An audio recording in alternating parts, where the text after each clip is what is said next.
अस्सलाम वालेकुम दोस्तों, I am herbalist Mohammad Imran. दोस्तों, आज की इस वीडियो में हम बात करेंगे बे औलादी के ऊपर। तो दोस्तों, ये वीडियो उन ख़वातीन के लिए है जो औलाद जैसी नेमत से महरूम हैं। तो दोस्तों, सबसे पहले मैं ये बता दूं आपको कि औलाद देना अल्लाह पाक के हाथ में है। इंसान सिर्फ कोशिश कर सकता है और उसी कोशिश को जारी रखने के लिए आज की इस वीडियो में मैं एक ऐसी हर्बल रेमेडी बताने जा रहा हूँ जिसके इस्तेमाल से काफ़ी लोगों को अल्लाह पाक ने औलाद जैसी नेमत से नवाजा है। तो ये रेमेडी उन ख़वातीन के लिए है जिनके एग्स नहीं बनते हों, जिनका यूट्रस कमज़ोर हो, या जिसकी वजह से हमल नहीं ठहरता हो, या हमल ठहर जाने के 2 या 3 माह के बाद ज़ाया हो जाता हो। एक रेमेडी इस पर्पस के लिए है। दूसरी रेमेडी मैं आपको बताऊंगा जिनके यूट्रस में वर्म हो या जिनके हार्मोन्स डिस्टर्ब होने की वजह से उनके पीरियड्स टाइम पे नहीं होते हों। एक रेमेडी एक इनके लिए है। तो दोस्तों, मैं जो सबसे पहले रेमेडी बता रहा हूँ इसके लिए खाने के लिए जो ख़वातीन को 3 माह तक इस्तेमाल करना है, 3 महीने के इस्तेमाल से हो सकता है कि इनका 2 महीने में हमल ठहर जाए या 3 महीने में हमल ठहर जाए। बाकी देना अल्लाह पाक के हाथ में औलाद। आप अपनी कोशिश इसको जारी रख सकते हैं और बहुत ही ज़बरदस्त रेमेडी है ये। इसके लिए सबसे पहले हमने लेना है गुले अनार। गुले अनार, अनार के फूल हमने लेने इसमें 50 ग्राम। अनार के फूल 50 ग्राम। दूसरी चीज़ हमने लेनी है इसमें गुले पिस्ता यानी पिस्ते के फूल ये भी हमने लेना है 50 ग्राम। उसके बाद हमने इसमें लेना है गुले सुपारी के फूल, गुले सुपारी ये भी लेने हैं आपने 50 ग्राम। उसके बाद आपने लेना है इसमें सिंगाड़ा खुश्क, ठीक है, सिंगाड़ा खुश्क ये भी आपने लेने हैं 50 ग्राम। उसके बाद लेना है आपने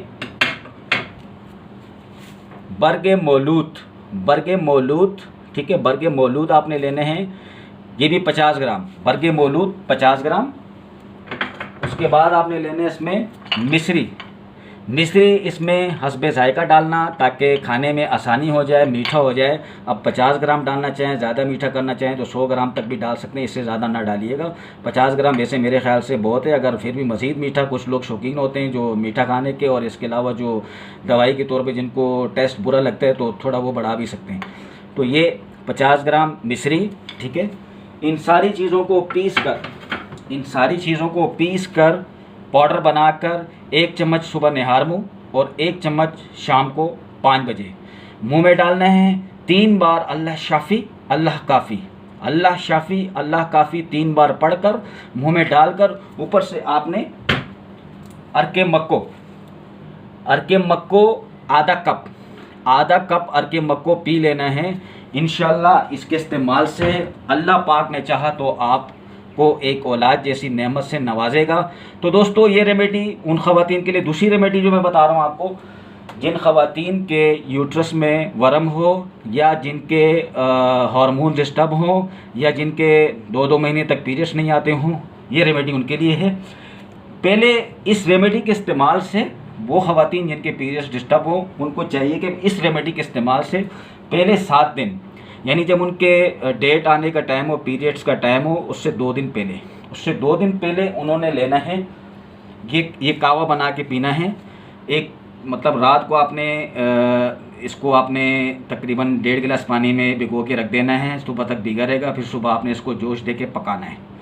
पकाने के बाद जो पानी इसका छान के निकलेगा वो आपने 1 कप सुबह, मेरे ख्याल से अगर 1.5 गिलास पानी में आप पकाएंगे तो 1 गिलास रह जाएगा, तकरीबन 2 कप के बराबर। तो 1 कप सुबह 1 कप शाम को गरम गरम कावे की तरह पीने हैं पीरियड से 2 दिन पहले। उसके 5 दिन तक, यानी कि 5 दिन तक, 7वें दिन नहाती हैं ख़वातीन तो 5 दिन तक ये आपने जारी रखना है ताकि उनके अंदरूनी तौर पे वर्म और पीरियड्स उनके खुल के आ जाएं। तो ये 5 दिन तक ये इस्तेमाल करना है। उसके बाद से ये रेमेडी स्टार्ट करनी है। तो ये मैं जो रेमेडी बता रहा हूँ ये आपने पीरियड से 2 दिन पहले से स्टार्ट करना है। इसके लिए सबसे पहले आपने लेने हैं सोया दाना आपने लेना है, सोए के बीज, ठीक है, 1 चम्मच सोए के बीज, 1 चम्मच मक्को दाना 1 चम्मच। उसके बाद सौंफ लेना है 1 चम्मच। उसके बाद अजवाइन लेना है आपने 1 चम्मच। उसके बाद गाजर के बीज 1 चम्मच, तुख्मे गाजर 1 चम्मच। उसके बाद गोखरू कांटेदार एक बोटी होती है, ये भी आपने लेना है 1 चम्मच। उसके बाद आपने लेना है पोस्त खरबूजा यानी खरबूजे के छिलके, ये खरबूजे के छिलके हैं सूखे हुए, ठीक है। ये आपने लेना है इतना दाना, ठीक है। तकरीबन आपने ये तकरीबन 1 बड़े चम्मच के बराबर होगा, ठीक है। इतना आपने खरबूजे के छिलके लेने हैं। अगर वज़न के हिसाब से देखा जाए तो ये 3 ग्राम के बराबर है, 3 ग्राम, ठीक है। और उसके बाद आपने परस्यावशा ये एक पत्ते होते हैं, ठीक है, परशौशा कहते हैं इसको, ठीक है। ये भी आपने तकरीबन 2 ग्राम किसी भी वज़न करवा ले, किसी भी पंसार से 2 ग्राम ये लेना है, 2 से 3 ग्राम तक भी डाल सकते हैं। उसके बाद इसमें आपने लेना है अमलतास, ठीक है, अमलतास की फली। लेकिन अमलतास के आपने ऊपर के छिलके लेने हैं, पोस्त अमलतास लेना है। ये छिलके निकले हुए, ये छिलके हैं, इसके अंदर के बीज गूदा ख़त्म हुआ है, ये मैंने निकाले हुए हैं, छिलके इसके लेने ऊपर के। ये आपने लेना है 1 तोला अमलतास, ठीक है। उसके बाद आपने लेना है पुराना गुड़ लेना है आपने, पुराना गुड़, ठीक है। ये आपने लेना है पुराना गुड़ 2 तोला, ठीक है। इसको अब आपने 1.5 या 2 गिलास पानी में रात को भिगो देना है, सुबह तक भीगा रहेगा। फिर सुबह आपने चूल्हे पे रख के एक जोश दे के इसको अच्छी तरह पकाना है, ठीक है। उसके बाद आपने जो गरम निकलेगा 1 कप सुबह और 1 कप शाम को पीना है आपने।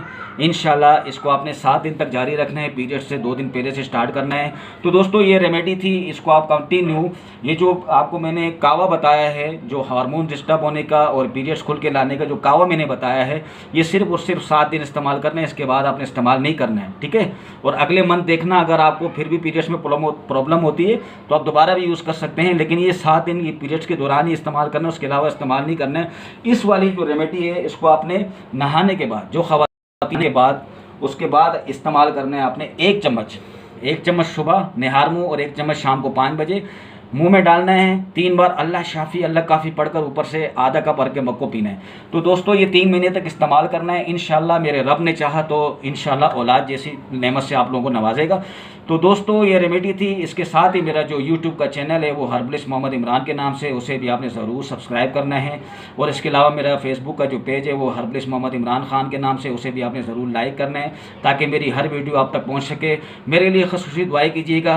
फिर मैं किसी वीडियो के साथ हाजिर होऊंगा। अल्लाह हाफिज़।